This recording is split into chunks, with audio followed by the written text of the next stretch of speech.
Hi, everybody. Welcome to Mark Alford's Capital Recap. I'm your Congressman, Mark Alford, here to give you the latest from our nation's capital in Washington, D.C., the swamp, and what's happening in Missouri, in particular, our 4th Congressional District. By the way, I am actually on the road today in the 4th Congressional District with our field representative, Jake Ayers. Say hi, Jake. How's it going? It's going pretty good. We had just left a presentation at the Sustainable Ozarks Partnership. We'll get into that speech in just a bit, supporting Fort Leonard Wood. And now we're on our way to Sedalia for the State Fair, which if you haven't been out to the State Fair, you need to come out there. Incredible part of Missouri history, present, and the future. Hey, we're excited about what's coming up. We'll be kicking off our town hall tour in just a couple of weeks. We will be visiting 15 different counties to talk and, more importantly, to listen to you folks. We'll get into the details of that in just a bit, where we're going to be and how you can be there to join us.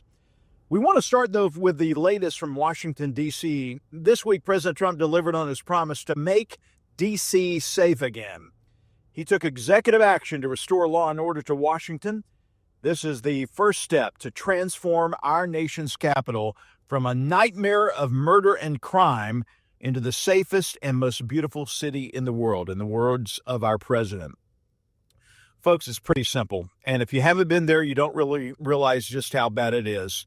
Our nation's capital really should be a shining example of freedom, not a tarnished cesspool of crime, and that's what it has become. I mean, just look at recent history. A friend of mine, Ron Estes, a representative from the great state of Kansas, his intern was murdered in cold blood there in Washington, D.C. 2 people who worked at the embassy from Israel in the United States at Washington, D.C., murdered, really assassinated by someone who hated Jews. And the young lady who was killed, she was from the Kansas City area. As we begin, though, to celebrate the 250th anniversary of our great republic, it is time to restore D.C. to what its founding fathers envisioned, that shining city on a hill. I want you to listen to a little bit of President Trump's news conference about exactly why we need this reform and why we need it now.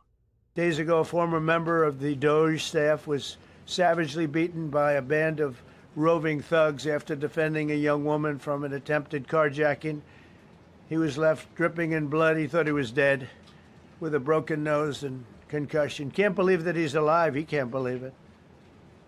In June, a 21-year-old congressional intern was tragically killed after being hit by a stray bullet in a drive-by shooting.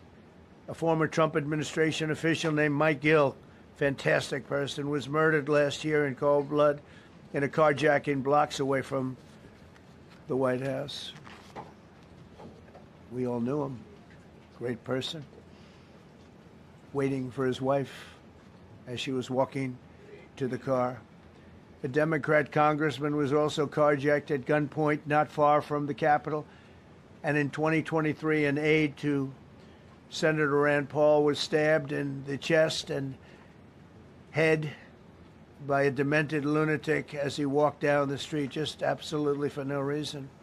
Horrifically, last July 4th weekend, a 3-year-old girl was shot in the head and killed while sitting in a car near the Capitol. It's becoming a situation of complete and total lawlessness. And we're getting rid of the slums, too. We have slums here. We're getting rid of them. I know it's not politically correct. You'll say, oh, so terrible. No, we're getting rid of the slums where they live. Caravans of mass youth rampage through city streets at all times of the day. There are ATVs, motorbikes. They travel pretty well. Well, now let's dive into what you've all been asking about on social media, the phone calls to our office, and that is the Epstein files. Jake, have we been getting a few calls on that? Quite a bit. We sure have. You know, for years, including my last days on TV there in Fox 4, I've said that the truth is the only thing that matters. That applies to this, folks, and I've been saying that to the Jeffrey Epstein horrific crimes. And that's why I have and will continue to demand complete and total transparency. You deserve it. The American people deserve it. Missourians deserve it. And while we're really wanting justice for those involved, we cannot lose sight of the innocent victims who suffered unimaginable harm. Protecting their privacy is paramount. I have consistently advocated for redacting the victims' names and any personally identifying information from the released files, as well as excluding any material depicting child sexual abuse. Those two things are very important. These measures will make sure that the survivors are not re-traumatized as they try to get truth and justice. Their dignity and their safety are non-negotiable in my book. So, as we try to get these Epstein files released, there have been 5 specific actions that we have taken or supported that I want to go over with you in detail, because a lot of you have said, hey, you haven't done enough. We are fighting this battle. We want full transparency on this. Number 1, we were one of the first Republicans to publicly demand the release of the Epstein files. We also privately communicated my concerns to the White House and the House leadership. Number 2, I immediately joined Congressman Ralph Norman and other colleagues as a co-sponsor of the House Joint Resolution 589 to demand the immediate release of all the Epstein-related files that the Department of Justice has. Number 3, I fully support the President's order to the Department of Justice to release the grand jury materials in the case. Although the judge disagreed with that, they have denied the Department's request to release the confidential information. But as Attorney General Bondi evaluates other options, I encourage her to act with urgency. It is so important to our republic that we get this information. Number 4, the House Oversight Committee subpoenaed Epstein's accomplice, Ghislaine Maxwell, for a sworn deposition. And this is a move that I strongly support. It was scheduled for this week, and I look forward to getting an update on this from our Chairman Comer in the near future. And number 5, there is another subpoena in the U.S. House Oversight Committee right now, and it's ripe for action when we get back from our in-district work period in September. This one required the Department of Justice to hand over the Epstein files to Congress. This is the most promising avenue, and if we do not get additional transparency from the Justice Department soon, I will encourage Chairman Comer and my colleagues on the Oversight Committee to issue the subpoena next month. That's a lot. 5 steps that we have undertaken to try to get transparency on this issue. Folks, this is a clarion call for justice. We've got to make sure that the full scope of Epstein's criminal network is exposed. You have the right to know. You have the right to know who enabled these heinous acts, and we cannot allow powerful interests to shield the guilty. Now, some of you have asked, and you're probably wondering right now, what about the Thomas Massie Ro Khanna legislation to force the release of the Epstein files? I've got 2 primary issues with that bill. So listen, okay? These are my objections. First, this legislation would have to pass the House and Senate and be signed into law by the President. That is a very, very lengthy process. It's going to slow down the transparency demanded by you, the American people, and that will delay the justice that the Epstein victims are seeking. Secondly, this legislation is being brought forward through a kind of a wonky procedural tool. It's known as the discharge petition. And basically what a discharge petition is, you only need 218 people. It can be a combination of Republicans and Democrats to come together to really force a vote on any given bill. It bypasses the House leadership and the majority party. It sounds good, right? It's not. Any discharge position can give control back to the Democrats.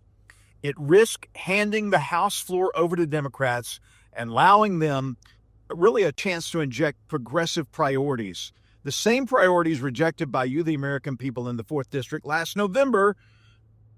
That one of the reasons we voted to increase our majority in the House and voted for Donald J. Trump. So I'm not going to support a discharge petition. There are other ways to go about it. That being said, if this does come to a vote with no major changes, I will vote for it. But that's not the first option in my book. The Epstein case it's really cast a long shadow over our institutions. I think it's fueled a lot of distrust among Americans, and by releasing the files, we can begin to restore faith in our justice system. Those who committed or enabled these crimes must face the consequences, no matter their status or their influence. And as your voice and your vote in Washington, I pledge to continue this fight. Transparency is not a partisan issue. It is a matter of right or wrong. And together we can honor the victims, hold the guilty accountable, and make sure that horrors like this are never repeated. The truth will prevail, and we're not going to rest until it does. I know that was a lot to take in. We're not done yet with Mark Alford's Capital Recap. When we come back, we'll dive into our Sustainable Ozark Partnership meeting, and you're asking, what in the world is that? We'll answer that when we come back. You're listening to Mark Alford's Capital Recap. Stay with us. Welcome back to Mark Alford's Capital Recap. Thanks for being with us today as we talk about the latest in D.C. We talked about the Epstein files and some other things. Now we want to bring you back to the district. We are on the road here with Jake Ayers, our field representative. Jake, where are we right now? We are at the Lake of the Ozarks driving up to Sedalia for the state fair. That's right. We're on the road in the 4th Congressional District. We travel a lot of mileage when we're home working in the district. Honored to have Jake as part of our team. We are thankful to be here and also thankful to the good folks who help support Fort Leonard Wood. It's called the Sustainable Ozark Partnerships. It's kind of a big chamber of commerce, if you will, for the 5 counties that surround the fort down in the southeastern part of our district, of Pulaski County mainly. Each year they have a meeting to kind of figure out where we've been, where we're going, where we are now, and what are the plans for the future. And I was honored to speak today to that group, the SOP, as well as some generals who were there, about the future of Fort Leonard Wood and the surrounding area. I wanted you to hear a little snippet of that. So I was proud to see the Defense Department announce that every single branch of our armed forces has exceeded their recruitment targets months ahead of deadline. I was talking with the Secretary of Army Driscoll just recently. We were talking about how great it is now to be in the position where we are attracting men and women to the armed forces, and in particular the Army. That's what happens when President Trump's administration prioritizes strength and lethality over diversity, equity, and inclusion. With this surge in recruiting, Fort Leonard Wood will add new basic training companies and is a testament to the quality of training at Fort Leonard Wood and the steadfast advocacy of this group, SOP. With this increase in companies, investments in base infrastructure were needed to keep up with the workload and are still needed. That's why we're proud to secure $120 million for the new advanced and individual training barracks last year, along with Senator Hawley. We also fought for and secured full funding to renovate Range 9 and restore it to its former glory. And I've already had conversations with the Secretary about Range 3 and other projects that we need to get done at Fort Leonard Wood. These investments are just a down payment on ensuring that Fort Leonard Wood remains a pillar of our military training and preparedness for generations to come. One of the most critical investments we've made there in recent history is the new hospital.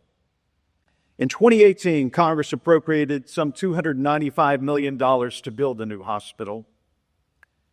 It's now near completion. I got to tour it a couple of months ago. It is a thing to be seen. You've seen the outside, wait till you see the inside. Dorsey contacted our team early this year to let us know that investment, the taxpayers' investment, was at risk. In a misguided move, the Defense Health Agency included the hospital on a list of those vulnerable to be downgraded. Our team sprang into action.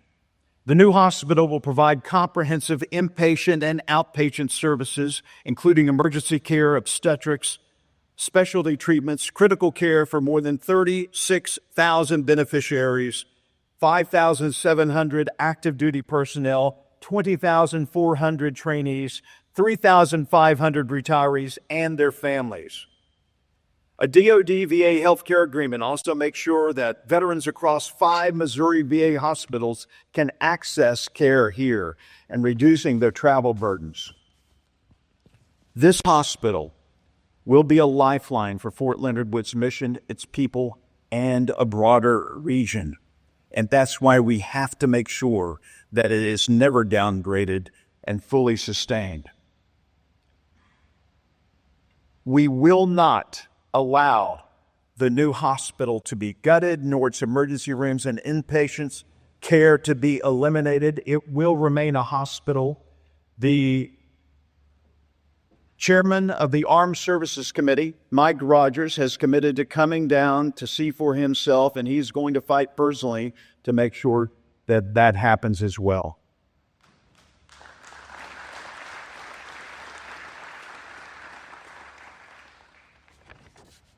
From investments in barracks, Range 9 adding 2 new basic training companies, or more than that, to protecting our hospital, we made a lot of progress. None of these wins would have been possible without the relationship that we have with SOP. We cannot allow ourselves, though, to pat ourselves on the back and just stop there. As I said at the beginning, this annual meeting presents an opportunity to chart a path forward for the future of the Fort Leonard Wood region as we look to additional projects and investments for upcoming years. That's why I'm excited to be on the Appropriations Committee.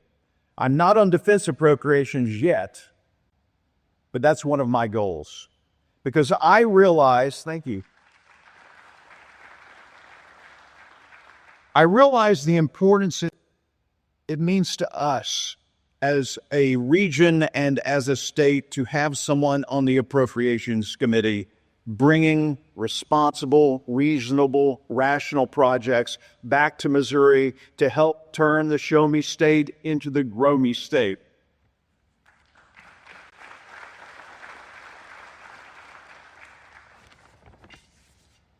In conclusion, ladies and gentlemen, this is more than about budgets and bases. It is about who we are as a people. You see, I still believe in an America that values life, family, God, an America that still stands for the flag, that kneels in prayer, that sits down with the family at dinner and rises to meet the challenge of each new day. And as President Ronald Reagan once said, America is too great for small dreams. I stand by that today. We are a nation of big dreamers. Dreams of liberty, prosperity, and a future where each and every child can look up to a sky full of promises. Those dreams beat in the hearts of our farmers, our workers, our parents, and most definitely our military. With God's grace and our grit, there is no mountain that we cannot climb, no dream that we cannot chase and make a reality. So I want to encourage you here today to march forward, to unite in the SOP and with this region and all of our partners to achieve the vision set forward. All right, folks, before we go out, I want to remind you about our town hall tour. That's right, a lot of people are not doing town halls because you know how messy it can be, but I like taking on the tough questions. I like answering those questions. I'm hoping for civil discussions so people will actually hear what I have to say, but I'm there to listen to you. And you can check out our town hall tour on alford.house.gov. We are hitting 15 different stops on this town hall tour in just a little bit. But we want to tell you about our 5 big town halls. On August 25th, we'll be at the Southwest Baptist University at the Myers Center in Bolivar. On the 26th, we have 2 big town halls, actually. We'll be in Lebanon at the Cowan Center Civic Center. I'm sorry, that's the Cowan Civic Center at 2:30. And then the St. Robert's Community Center in St. Robert at 7 that evening. On August 27th, we'll be having a Bring Your Lunch Town Hall in Warsaw at the Warsaw Community Building at high noon. And they've just put a new coat of lacquer on the hardwood floor there. You're going to love that center. Come out and be a part of that. Our final big town hall meeting is going to be at Bates City Barbecue in Bates City. at 12:45 p.m. on August 28th. We'll have a little lunch there, one of my favorite barbecue spots in the entire 4th Congressional District. Folks, for all of our stops, visit our website and our social media accounts, alford.house.gov. That's alford.house.gov. You can find us on all social media at Rep. Mark Alford. Again, our username on all social media is at Rep. Mark Alford. Woo! What a show we've had today. Jake, have you enjoyed it? Every minute of it. Good answer. Hey, we're going to send our schedule in our newsletter. You can subscribe to our newsletter by going to our website, alford.house.gov. And if you cannot make it to our 3rd annual town hall, you can make any of our stops. We have a schedule. You can contact our office anytime by just calling. All right, if you're facing an issue or just need some clarity on some of the reforms or issues, we have a new hotline that we set up. It's called the Heartland Hotline. That is 816-281-6674. That's 816-281-6674. Leave your name and number, and we'll get back to you. That's it, folks. Thank you so much for tuning in to Mark Alford's Capital Recap. We will never stop working for you. So until next time, remember, I believe in America. I believe in you. And most importantly, I believe that our greatest days are still ahead. Good day, and God bless.